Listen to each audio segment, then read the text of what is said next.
Hello, my wonderful people. This is Nandi. Welcome to Vibrant Authentic Living and Lemon Water in the Morning with Nandi. I did not do a lemon water this yesterday because I didn't do the video. I had my lemon water because I was on the road for much of yesterday. So I was invited to the Denham Town High School to do a presentation, a mathematics workshop.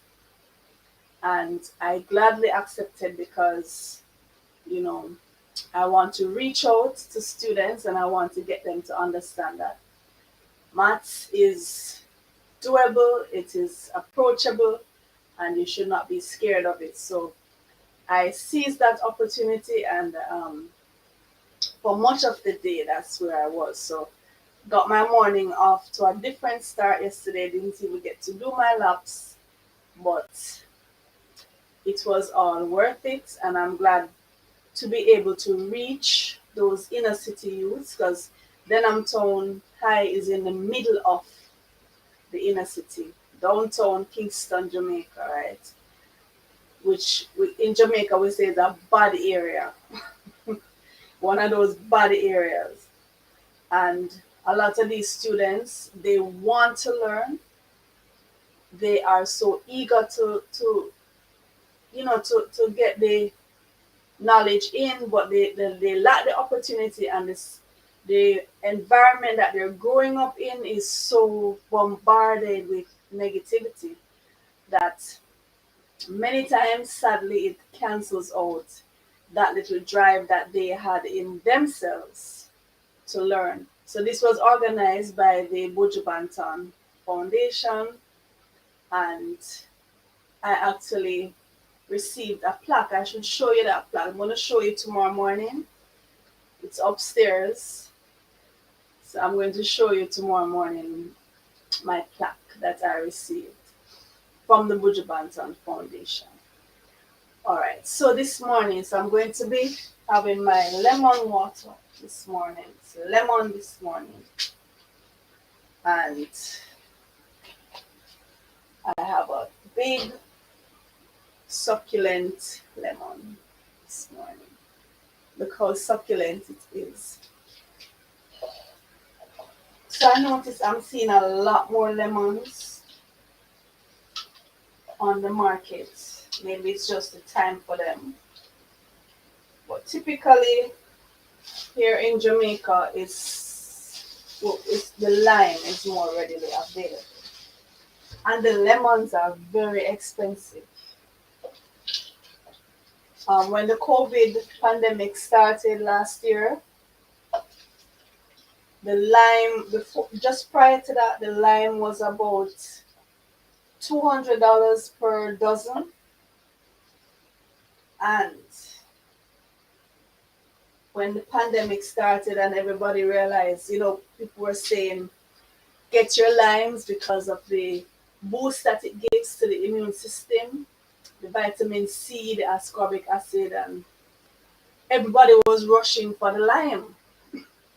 And it moved from $200 per pound to $800, just like that, from $200 to $800 per pound. And the lemon, Lord, the lemon, which was always expensive compared to the lime, the lemon was $1,000 something, depending on where you go, 1,002, even more per dozen for the lemon. So they're back down now because I'm getting limes for $150 per pound, $200 per pound. The lemons are still much more expensive compared to the limes. I'm getting lemon. I think this batch of lemon, I got them in the supermarket. You have lemons for like $600 for half of a dozen. So that's the comparison, right? But I always say you can't think just in terms of cost when it has to do with your health. You have to think in terms of the long term cost comparatively that you're going to have to spend on doctor's bills and pharmaceuticals and hospitalization, medication, surgery, chemo, radiation, funeral costs, and the cost of your loved ones losing you. So you have to balance that when it comes to the cost. You have to, okay, the fruits are expensive, you know, the herbal teas for the herbs that are not locally grown here, because you can, if for some herbs you can go in your backyard. You get your cerci, you get your guinea hen weed, you get your moringa. I have a huge moringa tree. There are tons of neem trees growing in Portmore and so on. But like for the herbs that I can't get out here, like the red raspberry leaf, the chaparral, the mullein and those herbs, you have to pay for it. But the cost comparatively, let me rinse the lemon from my hand. The cost comparatively, when you think of it that way, there really is no comparison. All right, so I'm putting in my spring water, and I always carry on about my spring water from the Blue Mountains.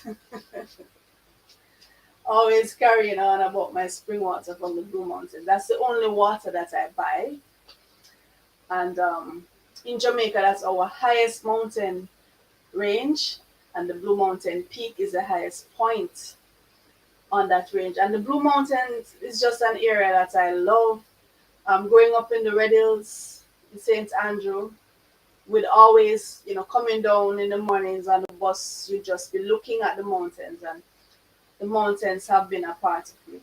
Because there's a section of the Blue Mountains that's in St. Andrew, and then most of it in Portland and a little bit in St. Thomas as well. All right, so here's my lemon water.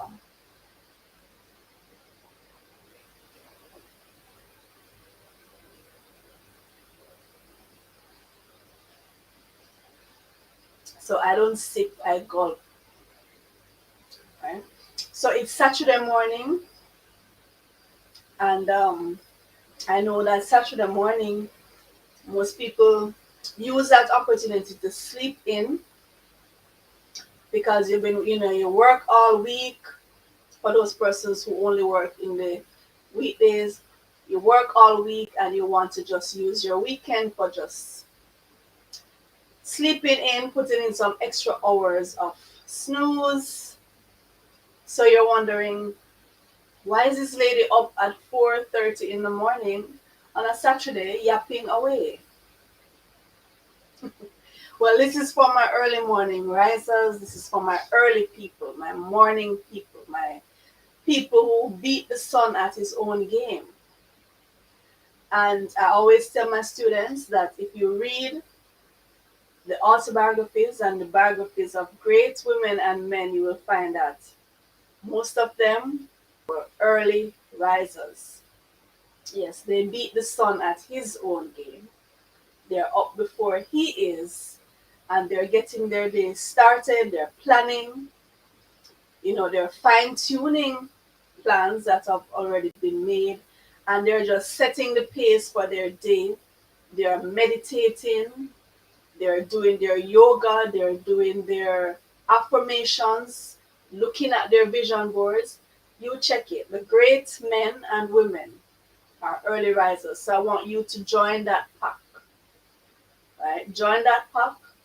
And the sleeping in is for when you've already made it big. When you've made it big and you retire, you can sleep in until 1 p.m. They said those who must thrive should rise at 5, and those who have thriven may lie till 7. After you've done all that and you've gotten yourself to the point where you're good now. Yes, you can sleep in, but I think even after I retire, I would still be an early riser because growing up, in an area where the bus situation was terrible and we had to ride. My grandfather woke me up at I think 4 or 4:30 in the morning, so it's just been a part of me. We had to get up that early to go and get the bus, or because in some cases you had to walk down the hill from Red Hills to the foot of the hill in Meadowbrook to try to get something to get to school. So that waking up early thing has been a part of me, and I'm glad because I am part of the early risers, and the early risers are the great people of the world. They get things done, they find the energy to rise and to get started. And I'm encouraging you to be a part of that pack. All right, so here's to good health. Here's to your lemon water, your lime water in the morning, stimulating your digestive tract, getting that, burning that extra fat, getting your metabolism going. There are so many benefits. And these are what we explore on this series of videos, lime water or lemon water in the mornings with Nandi. I will see you tomorrow. I am definitely going to be here. It's going to be Sunday. I know you want to sleep in, but please join me and I'll see you then.